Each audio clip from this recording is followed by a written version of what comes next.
Le frère a lu de passages merveilleux en rapport avec la parole prophétique. La parole prophétique a deux volets. Il y a les prédictions, il y a les promesses.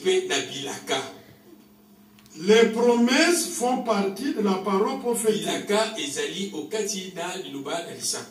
Et il y a les prédictions.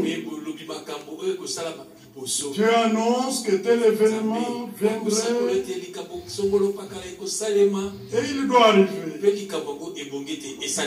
Les promesses sont de bonnes paroles et Dieu annonce à son peuple les promesses dont il s'est engagé d'accomplir pour le peuple et avec le peuple. Mais ici, nous avons les deux devant nous. Il y a les promesses, il y a les prédictions, les prophéties. Dans les promesses, par rapport au temps, le temps dans lequel nous vivons maintenant, parce que nous sommes dans le dernier virage, voilà les promesses que Dieu nous a données d'ici jusqu'à son retour.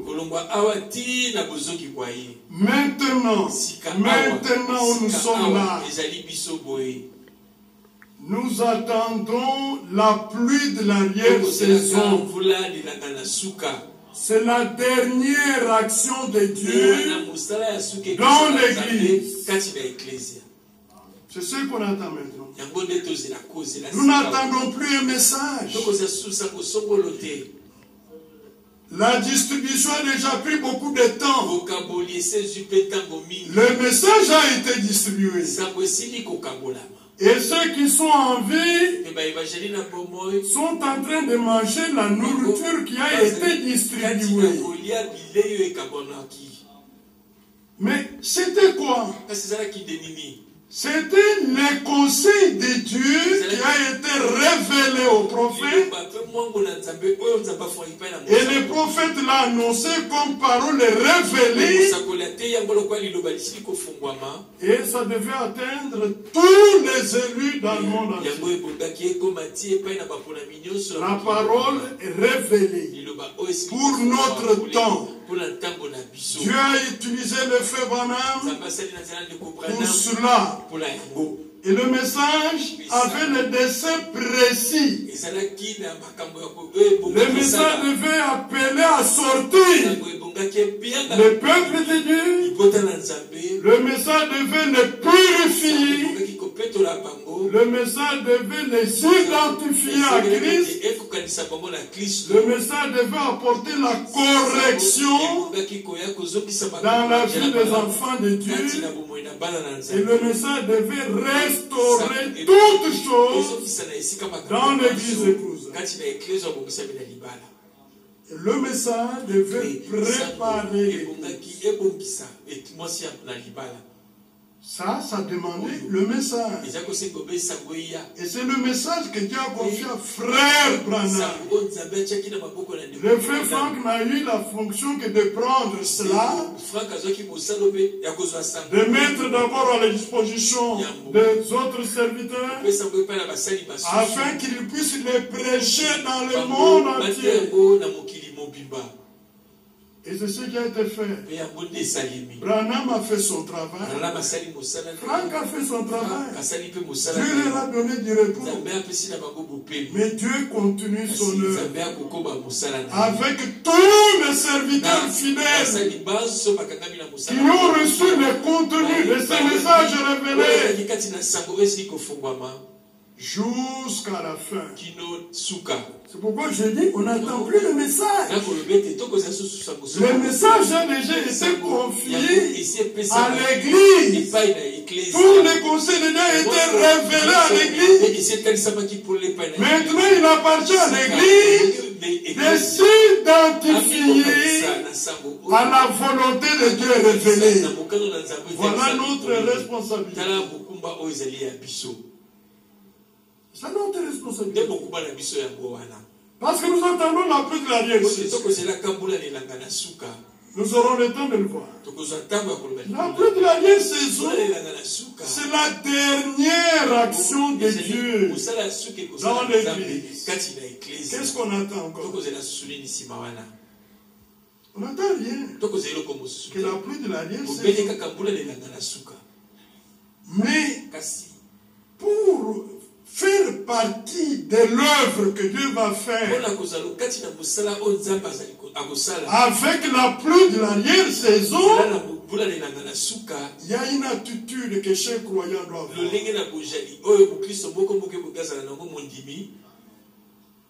Nous aurons à insister beaucoup sur cela pendant ces 3 jours. Maintenant, lors du retour du Seigneur, 4 promesses vont s'accomplir. Je parle de 5 promesses doivent s'accomplir. 1 Thessaloniciens 4.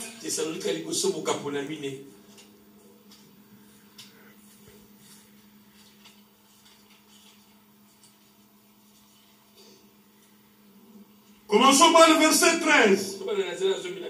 Nous aurons à lire quelque chose de fait banal, quelque chose de fait fort, pour clarifier les choses qui doivent arriver avant l'enlèvement de l'Église. 1 Thessaloniciens 4, à partir du verset 13. Nous ne voulons pas, frères, que vous soyez dans l'ignorance au sujet de ceux qui dorment, afin que vous ne vous affligez pas comme les autres qui n'ont point d'espérance. Car si nous croyons que Jésus est mort et qu'il est ressuscité, croyons aussi que Dieu ramènera par Jésus et avec lui ceux qui sont morts. Là, il y a déjà 2 promesses. Il le ramènera par Jésus. Ça parle du retour du Seigneur. Et à ce retour, est liée la résurrection de mort en Christ. 2 promesses qui s'accomplissent. Ces 5 promesses vont s'accomplir le même jour, à un instant. Il n'y aura pas de temps pour cela. Le retour du Seigneur, il ne vient pas pour sauver les pécheurs. Il ne revient pour prendre dans la gloire l'Église qui avait été rachetée lors de sa première venue. L'Église a été rachetée. Dieu a envoyé 7 messagers pendant la période de cette année de l'Église pour préparer l'Église. Dans chaque âge, il y a eu un message. Les élus qui croyaient faisaient l'expérience de la nouvelle naissance, du baptême du Saint-Esprit. Ils étaient placés dans les corps de Christ et Dieu devait continuer jusqu'au dernier âge dans lequel nous sommes. Est-ce que c'est clair? Maintenant, nous sommes au dernier âge de l'Église. C'est dans cet âge et à ce moment précis que le Seigneur doit revenir. 1. Il doit revenir. La seconde venue de Christ. Quand il revient, c'est pour prendre à la maison l'Église épouse. Mais ici, Nous continuons. Verset 15. Voici en effet ce que nous vous déclarons d'après la parole du Seigneur. Ça, c'est ainsi dit le Seigneur. Nous les vivons. Et restez pour le retour. L'avènement, c'est le retour du Seigneur. Nous ne dévancerons pas ceux qui sont morts. Car le Seigneur lui-même a un signal donné à la voix d'un archange et au son de la trompette de Dieu descendra du ciel. C'est la promesse de son retour. Pas un ange, pas un prophète. Pourquoi? Parce que l'épouse n'appartient pas au prophète. L'épouse appartient à l'époux. C'est l'époux qui l'a racheté. Et c'est l'époux qui doit venir la prendre pour l'amener à la fête du mariage. 2. Les morts en Christ ressusciteront premièrement. Et le tour du Seigneur et la résurrection des morts en Christ. 3e promesse. Verset 17. Ensuite, nous les vivants qui serons restés, nous serons tous ensemble enlevés avec un sur des nuées. Remarquez, avant d'être pris en haut, il y a d'abord la promesse de transmutation de notre corps. Parce que les corps d'humiliation que nous portons ne peut pas entrer dans la présence de Dieu. Pas possible. Nous devons être changés. Les corps corruptibles que nous portons par notre naissance naturelle doivent céder la place au corps glorifié, le corps de la résurrection avec l'éclat de gloire du Seigneur Jésus. Nous serons être manifestés comme dans Matthieu 17. On a vu le Seigneur dans l'éclat de la gloire. C'est comme ça que nous serons semblables à lui dans la gloire. C'est pourquoi la Bible dit, nous ne mourrons pas tous, mais tous nous serons changés. Et lorsque le changement a eu lieu, c'est alors que l'enlèvement a eu lieu, nous serons tous ensemble enlevés avec eux sur des nuées au pluriel à la rencontre du Seigneur dans le ciel. Et nous serons toujours avec le Seigneur. Dites encore Amen. 5 promesses. Ça ne prend pas du temps dans leur accomplissement. À l'instant où le Seigneur descend, les morts en Christ sont ressuscités. Ceux qui sont vivants, qui attendent le retour du Seigneur, sont transmués. Et l'enlèvement a eu lieu. Et la suite, nous entrons dans les noces de dans la nouvelle Jérusalem. Ça s'est fait en un clin d'œil. Est-ce que c'est clair ça? Parce qu'ici, il y a les sons de la trompette. C'est toujours la voix du Seigneur comme une trompette qui appelle l'épouse à la fête du mariage de l'agneau au ciel. Et ça se fera ainsi. Prenez Apocalypse 19. Voilà la réalité. Jean avait vu en vision. Avec Jean, ça devait venir au dernier de l'église. Mais nous sommes à l'âge où ceci doit devenir réalité devant nos yeux. Verset 7. Et réjouissons-nous et soyons dans l'allégresse et donnons-lui gloire. Car les noces de l'agneau sont venues et son épouse s'est préparée. Jean a vu que la promesse était devenue réalité. Quand Jean voyait ici l'épouse de Jésus, composée de tous les élus de tous les âges, se retrouvait déjà à la fête du mariage de l'agneau. S'il avait bien regardé, il m'aurait déjà vu. Et il vous aurait aussi vu. Ah oui. Ça, c'est l'accomplissement de ce que nous avons lu. L'accomplissement de Jean 14, 1 à 3. Je m'en vais vous préparer une place. Quand je vous aurai préparé cette place, je reviendrai moi-même. Et je vous prendrai avec moi. Afin que là où je suis, vous y soyez aussi. Voilà l'accomplissement. Les noces de l'agneau sont une réalité. Jean témoigne de ça. Il continue.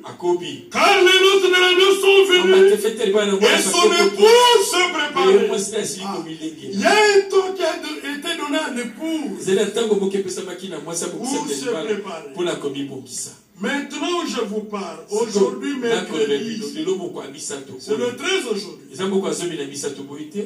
le 14 aujourd'hui, on est vraiment à la fin de notre préparation.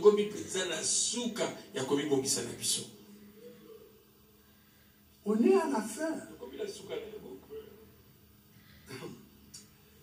Est-ce que vous comprenez ce que j'ai dit?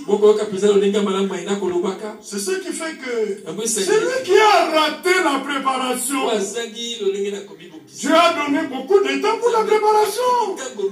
C'est lui qui a raté, qui n'a pas eu le temps d'être attaché au Seigneur et de suivre l'action du Saint-Esprit. Ce n'est pas dans 2, 3 jours, 4 jours qu'il va rattraper.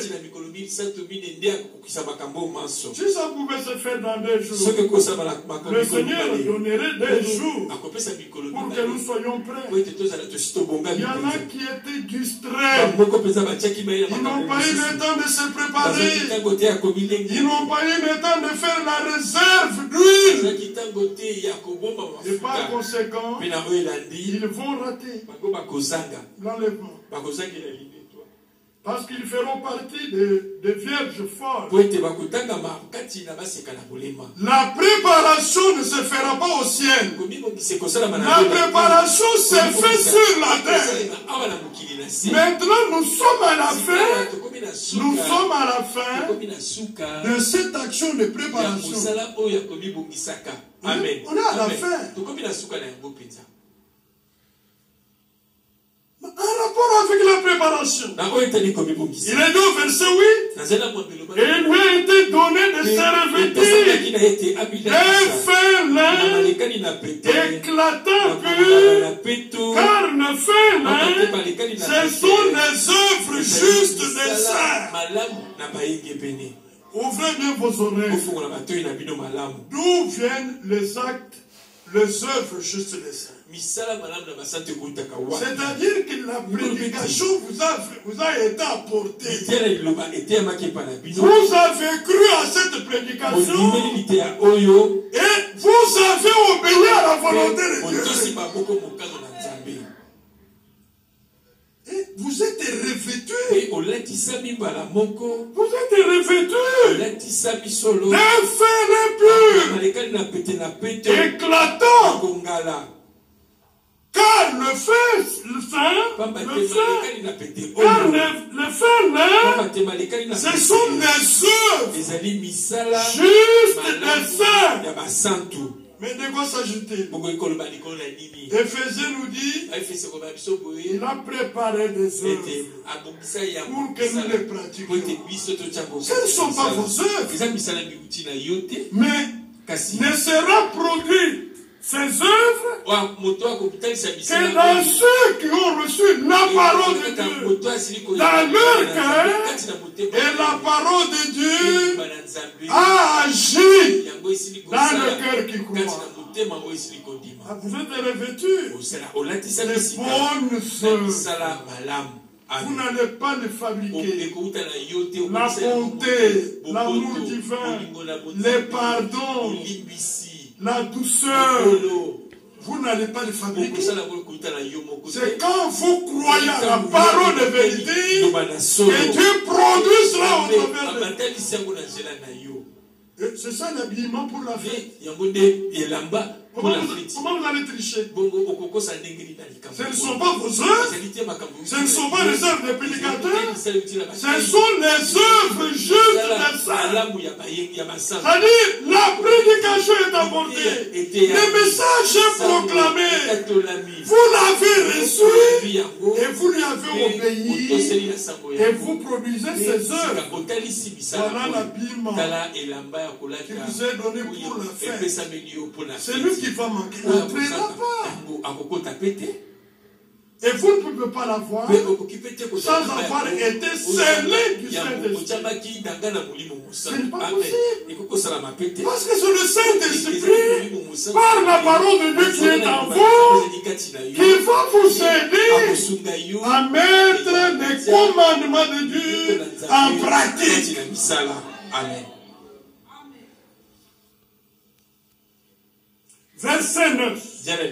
Et l'ange me dit, écrit, comment? Heureux ceux qui sont appelés au festin des noces de l'agneau. Et il me dit, ces paroles sont les véritables paroles de Dieu. Amen.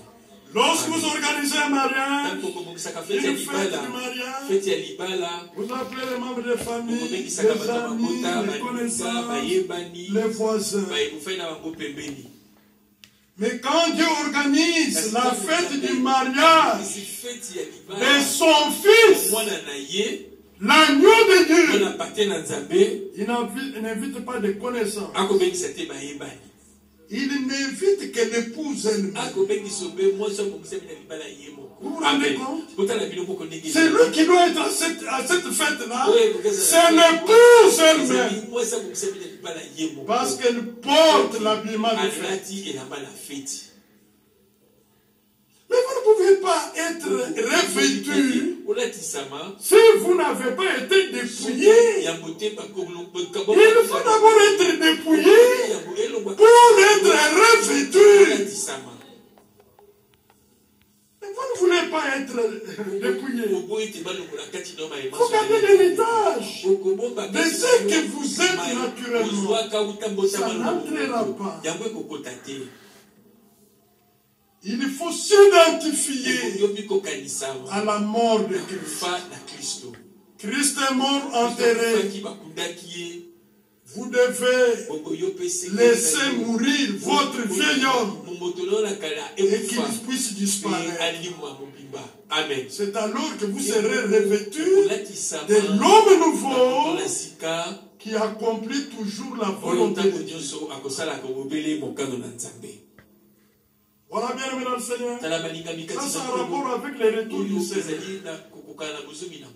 Maintenant, regardez ici. Matthieu 16. À partir du premier verset. Les pharisiens et les sadducéens abordèrent Jésus. Et pour l'éprouver, lui demandèrent de leur faire voir un signe venant du ciel. Jésus leur répondit, le soir, vous dites, il fera beau, car le ciel est rouge. Ça, c'est le soir. La météo annonce le temps qu'il va faire. Le soir, si vous êtes au soir, Vous voyez que le ciel est rouge.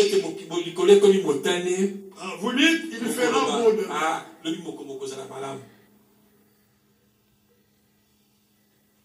Et le matin, il y aura de l'orage aujourd'hui, car le ciel est des rouges sombres. Vous savez discerner l'aspect du ciel, et vous ne pouvez discerner les signes de temps. Et c'est ce que notre frère Jean a lu. La parole prophétique a dans son sein les signes pour discerner le temps dans lequel nous sommes. Et dans ce qu'il a lu, dans Pierre, il est dit, la parole prophétique, comme une lampe qui brille. C'est-à-dire ceux qui n'ont pas la parole prophétique, ils marchent dans le ténèbre. Ils ne vont pas connaître le temps dans lequel nous vivons. Ils vont commencer à se comporter d'une manière ordinaire, alors que l'urgence est devant eux. Vous voyez, il y a... J'ai été à l'université. Il y a des étudiants. Ces étudiants-là, la session commence dans 2 jours. Vous trouvez les étudiants, ils vont dans des boîtes. Ils rentrent hier. Ils sont insensés. Ce sont eux qui vont se donner à la corruption et autre chose. Ils sont insensés. Malades. Ils sont malades. Ils sont fous. Les fous, c'est l'insensé. Parce que si vous voulez réussir, appliquez-vous à étudier.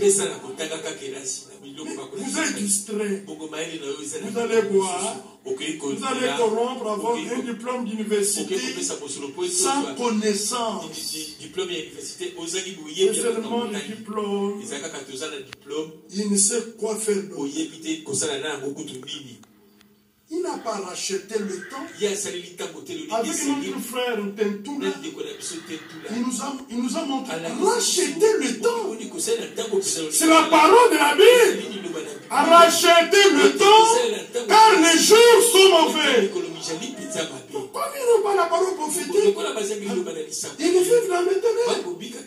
Ils ne savent pas ce qui arrivera demain. Ils ne savent pas à quoi s'attendre par rapport à l'accomplissement du plan du salut de Dieu. Ils ne savent pas. Comme nous l'entendons ici, avec le bruit du matin au soir, aucune prédication ne vient. Et ils disent qu'ils servent le Seigneur. Non. Là où il n'y a pas la vérité proclamée, Dieu n'est pas servi. Parce que Dieu travaille avec la parole de la vérité. C'est là où il vient pour avoir communion avec ses enfants autour de la vérité. Alors Jésus dit, vous savez discerner l'aspect du ciel. Et vous pouvez discerner les signes des temps.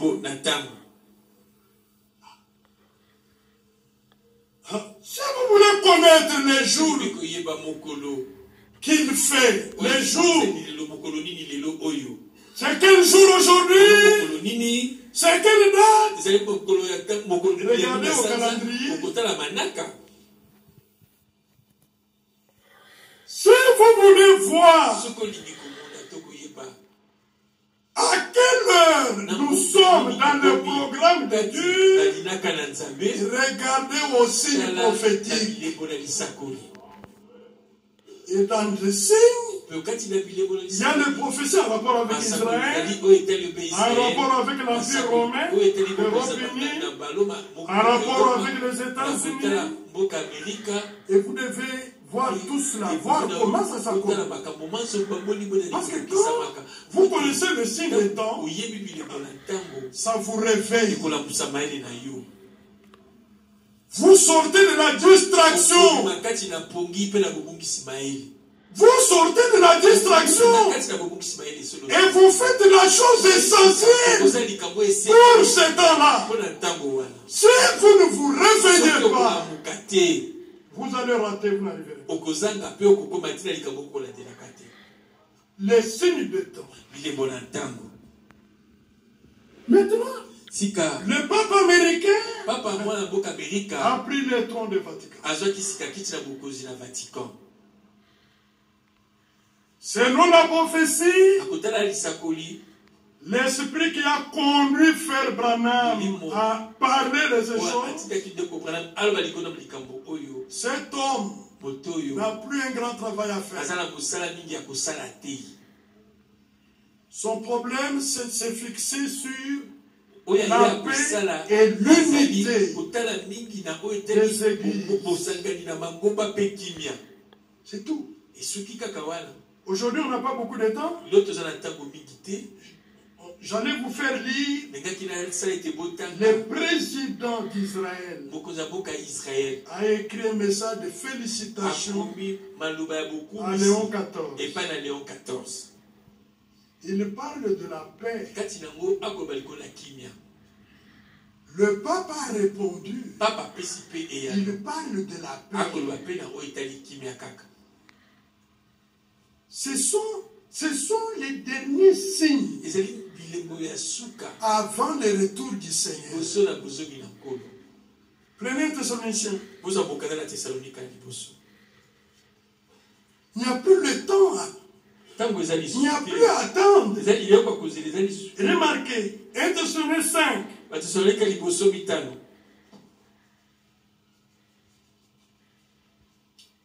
Premier verset. Pour ce qui est des temps et des moments, vous n'avez pas besoin de faire comme vous en écrit. Car vous savez bien vous-même que le jour du Seigneur viendra comme un voleur dans la nuit. Je vous pose la question. Quand le voleur vient, il vous avertit. Le voleur ne vous avertit pas. Il vous surprend. Le Seigneur va surprendre.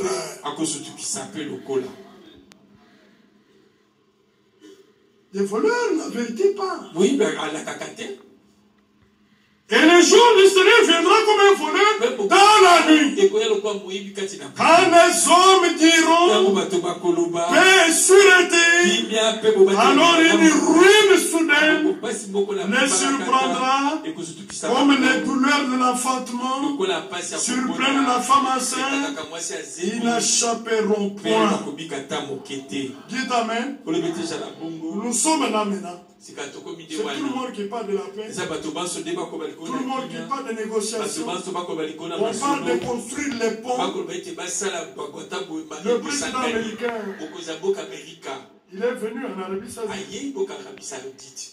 Il s'est dit disposé à aller en Turquie parce que le président ukrainien devait être arrivé en Turquie.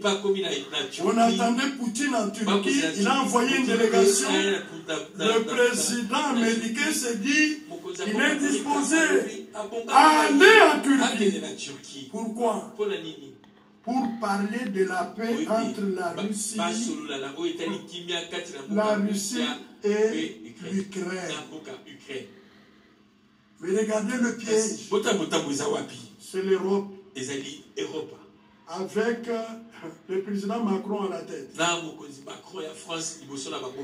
Comme il gagne beaucoup d'argent dans la guerre, et ils veulent que la guerre continue. Trump dit non. On a tué beaucoup de gens, ça suffit. Et se tourne vers l'Afrique. Vous savez, les montants d'argent que Trump veut venir investir au Congo avec les entreprises privées américaines.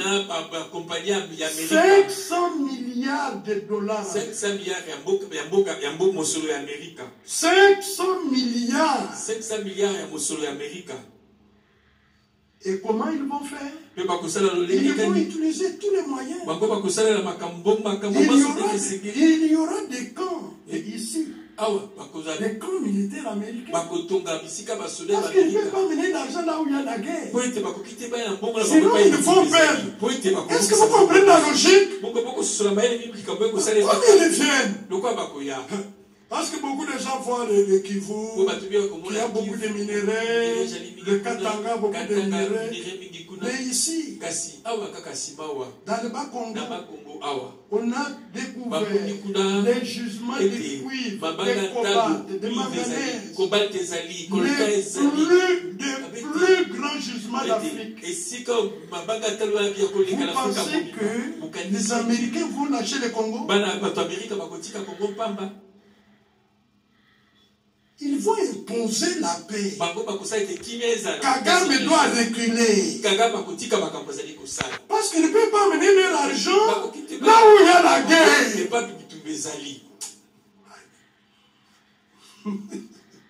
C'est une évidence comme ça. C'est le problème de la paix. Je vous ai dit dimanche ce que Trump a fait avec Netanyahu. Netanyahu est dans la logique de la guerre. Il envoie de bombes, il tue des dizaines d'enfants, il détruit les hôpitaux. Trump dit, lui-même est entré en contact avec Hamas pour négocier. Et il a obtenu la libération d'un monsieur américain. Vous voyez comment il fait? Il vient de prendre une grande décision pour la Russie, pour la Syrie, toutes les sanctions économique, militaire, diplomatique contre la Syrie, il a levé. Pourquoi? Parce que lui travaille dans la pensée qu'au Proche-Orient, il y a la paix partout. Maintenant, le pape qui est là, c'est l'Américain. Il est dans la même logique. Maintenant, nous sommes arrivés là, maintenant. Comment vous pouvez penser que on sera encore là des années? On ne sera plus là des années. On est à la fin. Le Seigneur revient et nous partons.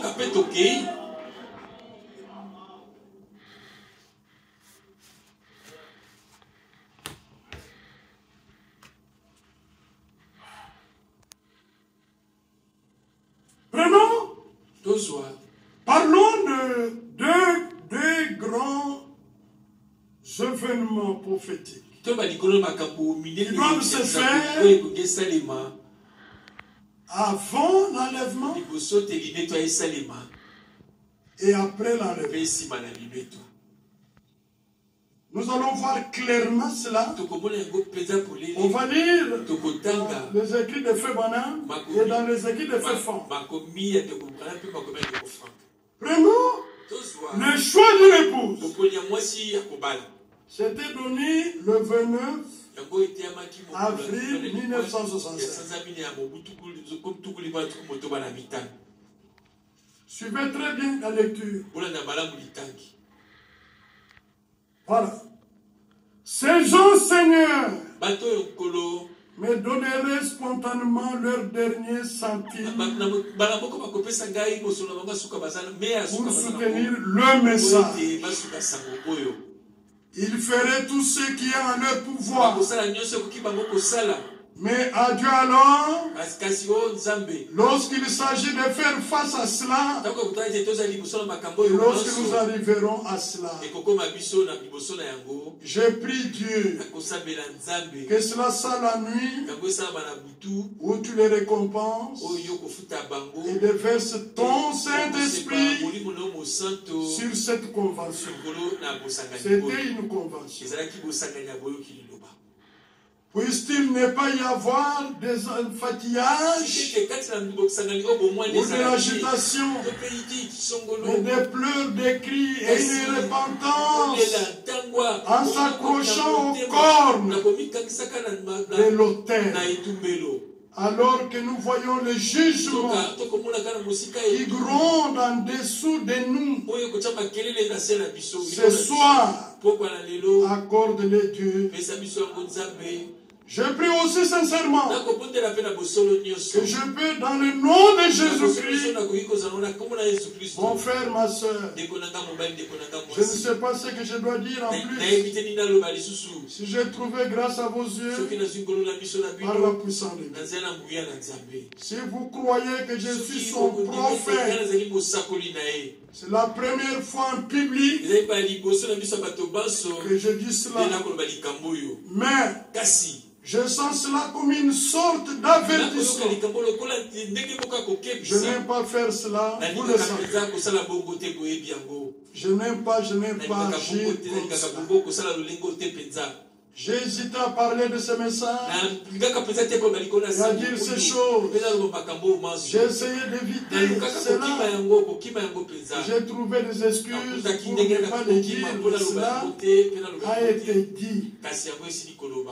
Cela se tiendra au jour du jugement. Comme un témoignage de ce que j'ai dit, la vérité. Cela est ainsi dit le Seigneur. Oh Pentecôte, cours pour sauver ta vie. Fuis et saisis les cônes de l'autel. Et crie avant qu'il ne soit trop tard. Car l'heure viendra où vous pleurerez. Et cela ne vous servira plus à rien. Car Esaü a cherché à retrouver son droit d'aînesse, mais il ne le put pas. Je vous confie aux Californie, aux conventions des hommes d'affaires du plein évangile que j'aime, que j'ai embrassé de tout mon cœur. En vous quittant, je vous confie ce soir à Jésus. Fouillez en lui. Ne laissez jamais le diable vous refroidir. De ceci et restez avec cela jusqu'à ce que chacun d'entre vous soit si rempli du Saint-Esprit que cela vous fera venir à cette parole qui vous relèvera. Vous les femmes et vous aussi les hommes, si vous dites que vous avez l'Esprit Saint, agrandissez s'il vous plaît. Et que vous ne voulez pas accepter la parole, alors c'est qu'un autre esprit est en vous. L'Esprit de Dieu est dans sa parole. Le Messie, la parole loin, l'épouse doit être une Messie, une Messiette, la parole loin. C'est profond. Lèvons-nous dans le nom du Seigneur Jésus-Christ. Si vous n'entendiez plus jamais ma voix, Dieu voulant, je partirai pour l'Afrique dans quelques heures.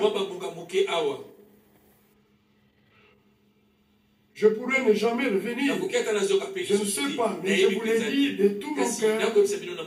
Je vous ai dit la vérité. Je n'ai pas manqué de vous dire tout ce que Dieu m'a dit. De vous dire, je l'ai dit dans le nom du Seigneur. C'est un moment solennel. Je ne sais pas comment l'exprimer. J'essayais de quitter la pupitre. Souvent, on prend le paragraphe pour gagner du temps. Avancez, avancez. C'est une heure solennelle, n'oubliez jamais, c'est un temps où Dieu lance peut-être son dernier appel. Je ne sais pas, il fera son dernier appel un de ces jours. Quand je ne le sais pas, je vous dis en accord avec cette vision que cette épouse paraît bientôt prête. Observez l'église dénominationnelle qui vient lorsque les vierges endormies viennent chercher l'huile et ne peut pas l'obtenir. L'épouse est entrée, l'enlèvement a eu lieu pendant qu'elles étaient allées chercher de l'huile. L'époux est venu. Êtes-vous endormi? Rapidement, revenez à vous et que chacun prie dans les noms. Avancez. Je crois qu'ils ont téléchargé une prédication, mais pas dans la même tradition. Avancez encore. On doit gagner du temps. Avance. Allez-y. Avancez. Non. Alors ce n'est pas là. Le choix d'une épouse. Pour que vous compreniez le reste, il faut cela. Le choix d'une épouse.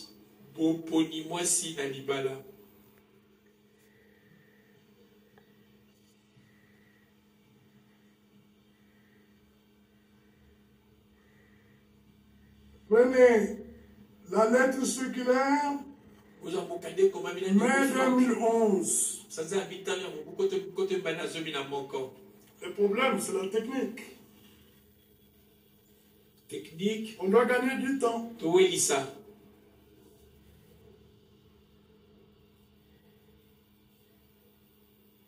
Qu'est-ce que je voulais vous montrer ici? Lorsque parle ainsi, dit le Seigneur. Le Seigneur parle de l'effondrement de Los Angeles. Le Seigneur a donné les dimensions. C'est-à-dire la superficie qui va être engloutie dans la mer. Il y aura des millions de gens qui vont mourir. Parce que les scientifiques américains ont déjà trouvé depuis 1960 qu'il y avait des fissures en dessous de Los Angeles. Mais les gens voulaient toujours aller habiter là-bas, rester là-bas, ainsi de suite. Mais qu'est-ce qui s'est passé? En 1906, il y a eu un tremblement de terre. Ce côté-là. Ça a détruit la ville de San Francisco. Il y a eu plus de 1200 kilomètres. Le pont qui se retrouvé dans la mer. Il y a eu 3000 à 5000 personnes mortes. Des maisons étaient détruites. Branham n'avait que 3 ans à ce moment-là. Parce qu'il est né en 1909. Il avait 3 ans. Maintenant, qu'est-ce que Dieu fait? Dieu va susciter le réveil pentecôtiste à Los Angeles. Dans une église méthodiste. Et celui qui était passé, c'était un noir américain. Il y a eu le réveil pentecôtiste. Un grand réveil. Et à Los Angeles, il y a eu des grands miracles. Déjà avec le réveil pentecôtiste.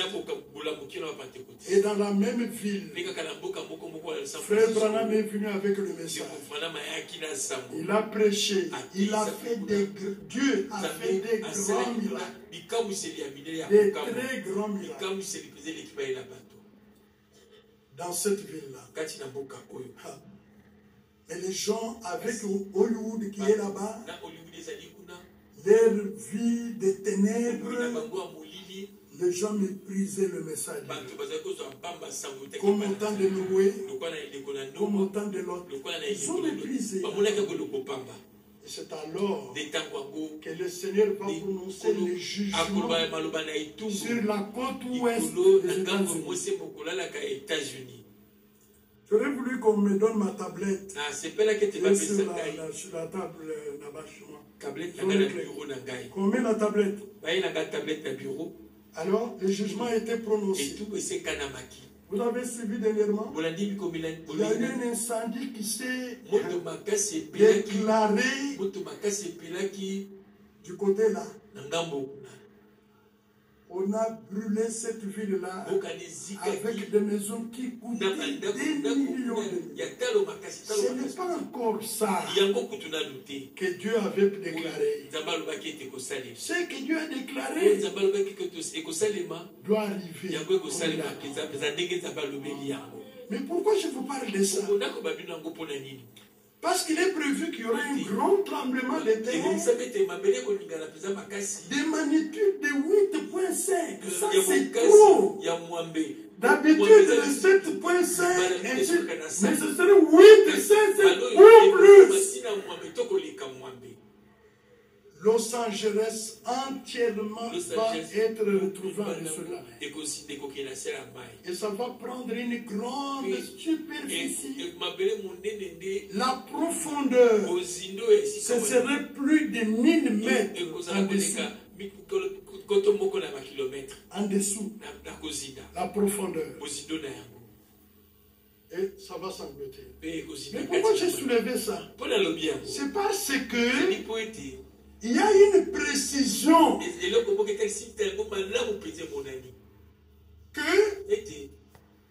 ce qui va arriver à Los Angeles va se faire avant le retour du Seigneur. C'est quelque chose que nous attendons bientôt. Je veux que vous compreniez. Attendez, je veux vous le lire ici. Je désire que vous puissiez bien comprendre.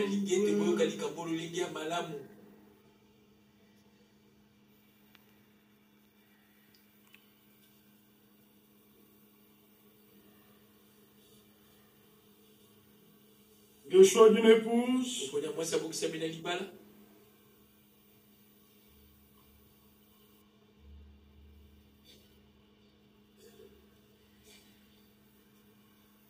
Voilà. Je vais vous lire. Non, c'est prêt là-bas?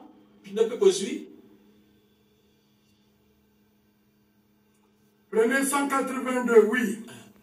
Et vous, membres d'église, si votre église, suivez très bien, si votre église ne peut pas remplir les conditions de la parole de Dieu, sortez de là. Entrez en Christ. L'Église doit conduire le peuple dans la voie de la vérité. Si ce n'est pas le cas, sortez de là. C'est un avertissement solennel. Nous ne savons pas quelle heure il est. Et vous ne savez pas non plus à quel moment cette ville se retrouvera un jour ici au fond de l'océan. Oh Capernaum, a dit Jésus, toi qui t'es élevé jusqu'au ciel. Il prend l'histoire de la Bible. Tu seras baissé jusqu'en enfer. Car si ces grandes œuvres avaient été accomplies à Sodome et Gomorrhe, ils auraient subsisté jusqu'à ce jour. Et Sodome et Gomorrhe, ils reposent au fond de la mer Noire, la mer morte. Et Capernaum est au fond de la mer. Vous avez suivi? Qu'est-ce qu'ils avaient fait? Ils ont résisté au message que Jésus a porté. Vous ne pouvez pas résister au message de Dieu et survivre. 3 villes, maintenant, il s'adresse à Los Angeles. 3 villes qui prétendent être la cité des anges. C'est ça, Los Angeles. La cité des anges. Qui t'est élevé jusqu'au ciel et qui a donné toutes les choses obscènes et corrompues des mondes et tous les restes, au point que même les pays étrangers sont venus ici pour prendre notre obscénité et la répandre ailleurs. Avec tes belles églises et tes beaux clochers, et ainsi de suite. La manière dont tu agis, rappelle-toi, un jour, tu reposeras au fond de cette mer. En ce moment même, là en dessous de toi, il y a des grandes fissures.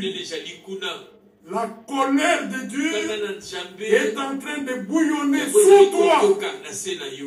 Combien de temps encore soutiendra-t-il ces bancs de sable qui surplombent cela?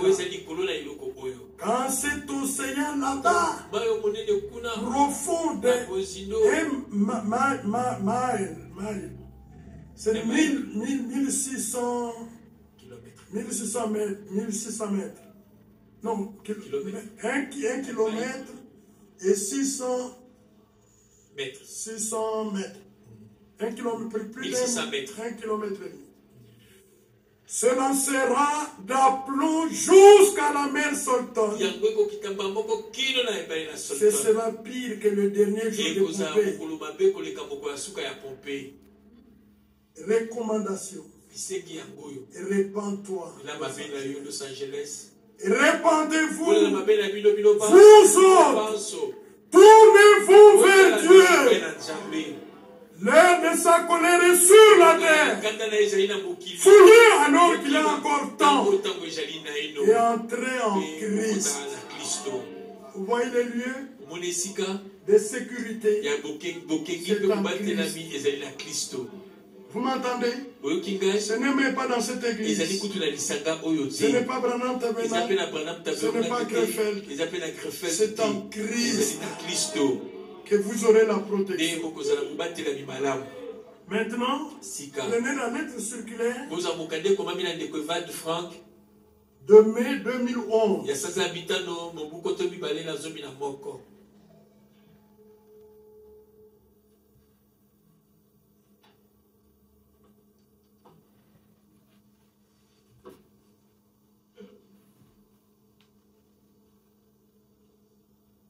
Mai 2011.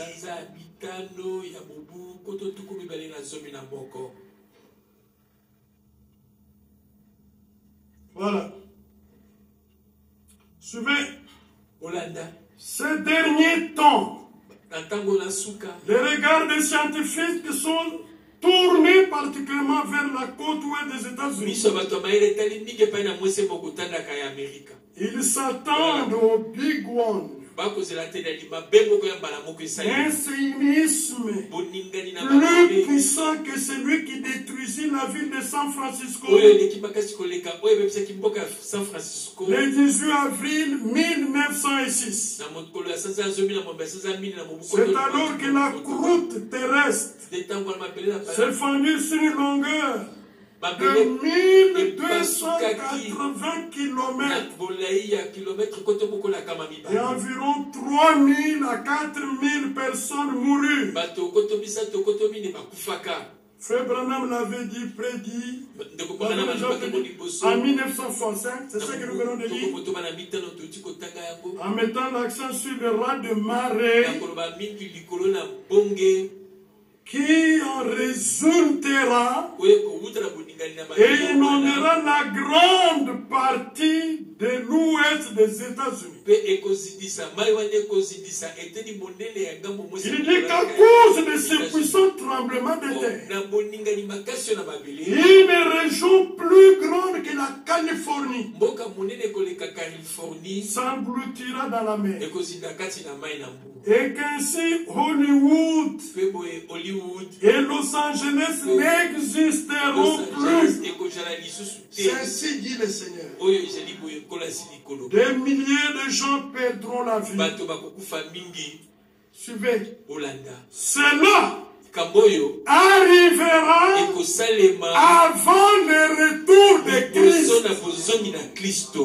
Amen. Le monde entier est dans l'incertitude comme jamais auparavant. Va-t-il arriver prochainement? Combien de temps nous reste encore? Personne ne sait. Même lui, les prophètes, ne savait pas. Voyez?